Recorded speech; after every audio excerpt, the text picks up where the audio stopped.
మన భారతీయ సంస్కృతిలో కొన్ని వస్తువులు అత్యంత పవిత్రమైనవిగా భావించబడతాయి.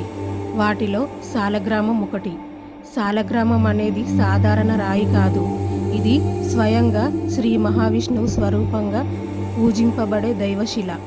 ఇంట్లో సాలగ్రామం ఉంచడం ఎంతో శుభప్రదం.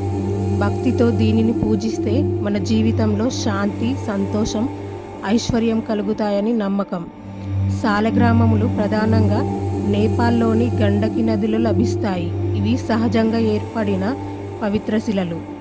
ప్రకృతి స్వయంగా రూపొందించిన ఈ శిలలు భగవంతుని మహిమను తెలియజేస్తాయి.